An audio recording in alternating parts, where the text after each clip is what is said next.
দেখাচ্ছি আমি মেথি শাক রান্না করা। মেথি শাকটা দেখছেন খুব সুন্দর টাটকা মেথি শাক, আর এটাকে আমি এরকমভাবে কেটে কুচিয়ে নিয়েছি ভালো করে ধুয়ে, আর একটু বেগুন কুচিয়ে রেখেছি। বেগুনটা কুচিয়ে রেখেছি, মেথি শাকটা একটু তেতকুটে হয় তো সেটা ভালো লাগে। আর আমি সর্ষের তেলে করছি, শাক যে কোনো শাক সর্ষের তেলে করলেই ভালো হয়। আমি একটা শুকনো লঙ্কা ফোড়নে দিয়ে দিলাম, দিয়ে এবার এটাকে ভাজা ভাজা হয়ে গেলে গন্ধ বেরোবে যখন, তখন আমি বেগুনটা দিয়ে দেবো।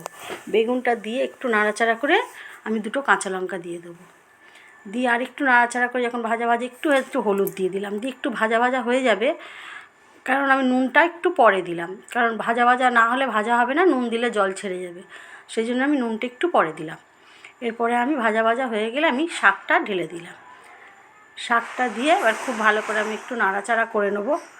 নাড়াচাড়া করে নিয়ে, আর এতে কিচ্ছু ফোড়ন লাগে না, সেরকম শুকনো লাগে না। মেথি শাকের তো আলাদা একটা সুন্দর গন্ধ আছে, সেই জন্য এতে কোনো কিছু ফোড়ন দিতে লাগে না। এবার আমি ঢাকা দিয়ে এখানে 15 মিনিট রেখে দেবো, দিয়ে এবার খুব ভালো করে এটাকে নাড়াচাড়া করব। এটা প্রায় অনেকটাই কমে এসছে, আরও কমে যাবে যত নাড়াচাড়া করে ভাজবো। আর মেথি শাক যেহেতু একটু তেতকুটি হয়, তার জন্য খুব সামান্য একটু চিনি দিলাম। এটা খুব ভালো করে নাড়াচাড়া করে নেবো। নিয়ে আমি এর মধ্যে 1 পলা সর্ষের তেল দিয়ে দিলাম। একটু কাঁচা সর্ষের তেল দিলে না আর একটু ভালো লাগে খেতে। দিয়ে এটাকে আমি খুব নাড়াচাড়া করে, প্রায় ভাজা হয়ে গেছে, এবার আমি নামিয়ে সার্ভ করে দেবো। ভালো লাগলে লাইক করবেন, শেয়ার করবেন, কমেন্টসে জানাবেন ভালো লাগলো কি না।